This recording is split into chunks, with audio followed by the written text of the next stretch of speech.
Hey everyone, it's Tenja. So let's take a look at what we have going for the week of December 20th in World of Warcraft. Let's start off with looking at our weekly quest. This week is the Battleground bonus event. For completing this weekly quest, you'll receive 5 Marks of Honor and 175 Conquest. You can do any Battleground that you want, but the PvP brawl this week is Gravity Lapse, so if you wanted to, you could combine the two. But if Eye of the Storm isn't your thing, you can do any other Battleground.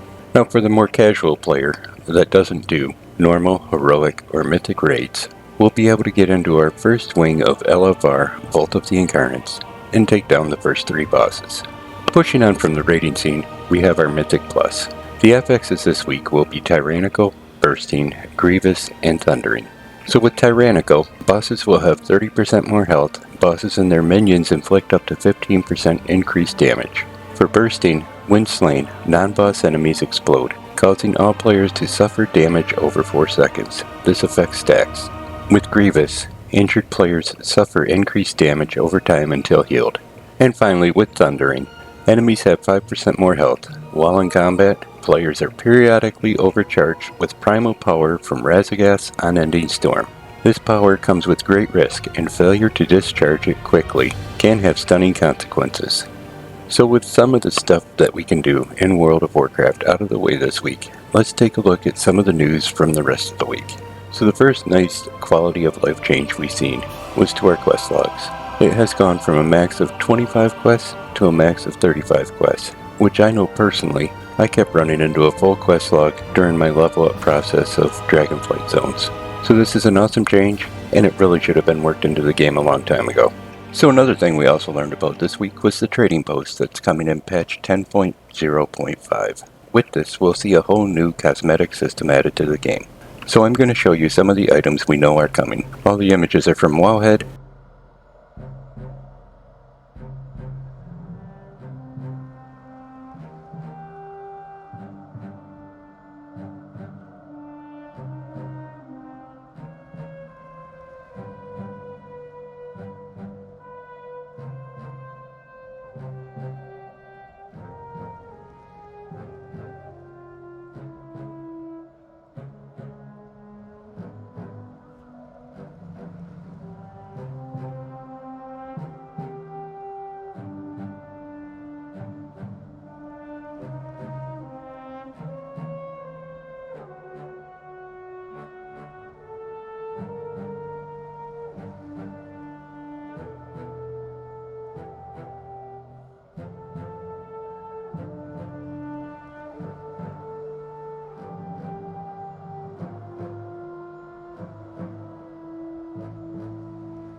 So as you can see, this new trading post promises to bring in a bunch of new cosmetics. We're going to see new mounts. We're going to see new pets. We're going to see new armor transmogs. We're going to see new weapon transmogs. The possibilities with this thing get pretty limitless. I think it's a great addition to the game, and one that's probably been needed for quite a while. And in case you didn't see yesterday, Blizzard added a new in-game shop item called the Heartwarming Pack. With this pack, you'll receive the following items: a new outfit, the Fire Plume Regal. You'll also get 4 old store mounts: the Heart of the Aspect, the Lucky Yoon, the Warforged Nightmare, and the Sunwarmed Furline.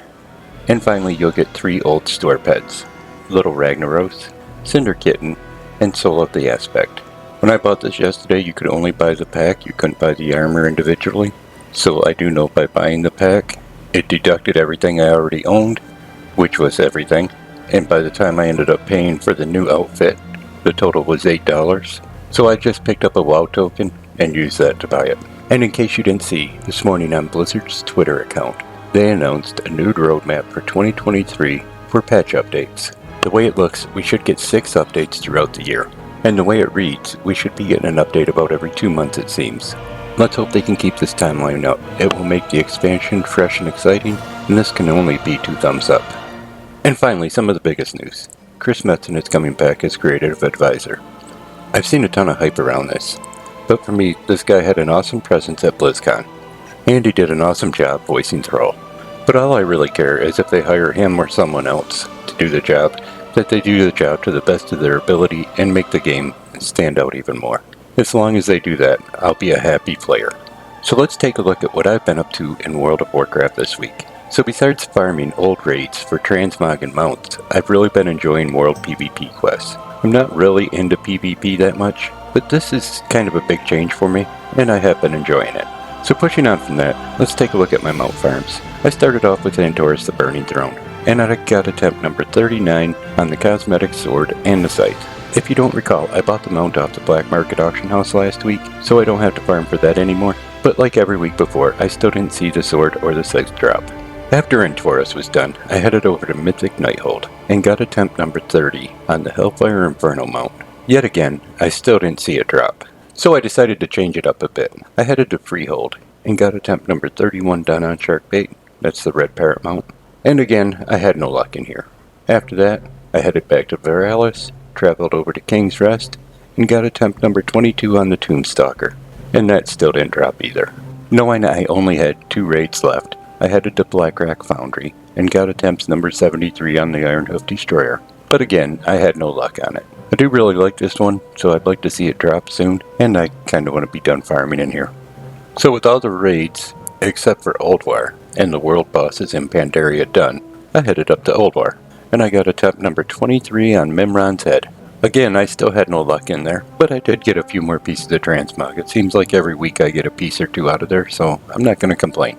So with everything else done and striking out on all the mounts, I figured I'd go hit the Pandaren world bosses. So I got attempt number 624 on the Son of Galleon, attempt number 177 on the Heavenly Onyx Cloud Serpent, attempt number 153 on the Cobalt Primordial Direhorn, and attempt number 201 on the Thundering Cobalt Cloud Serpent.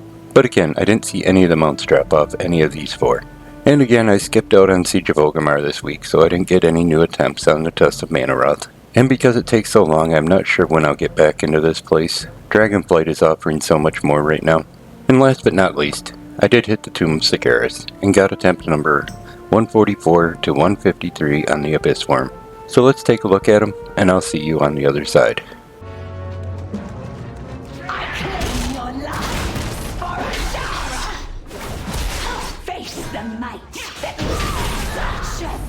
Death is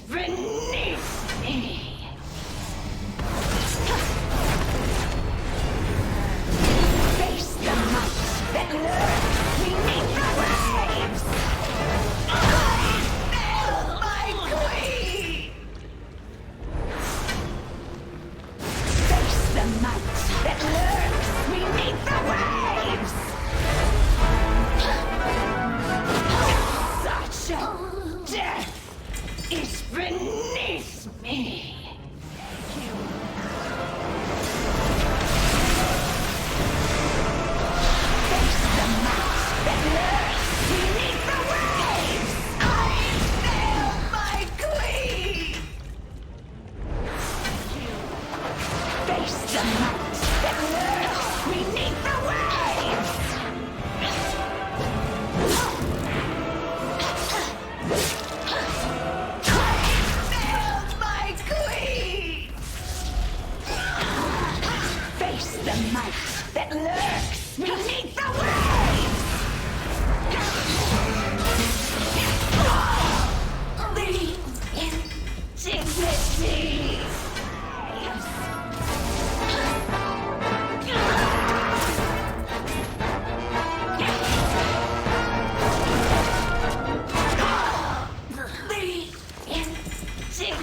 dignity!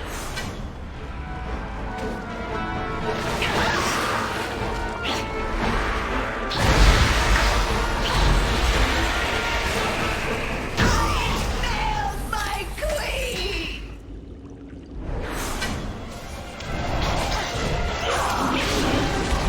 Curse the might that lurks beneath the waves! My queen!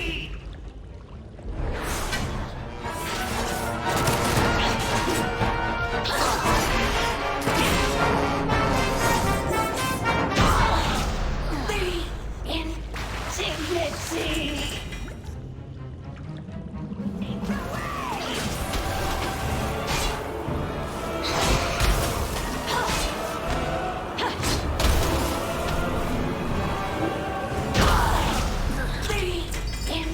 Dignity!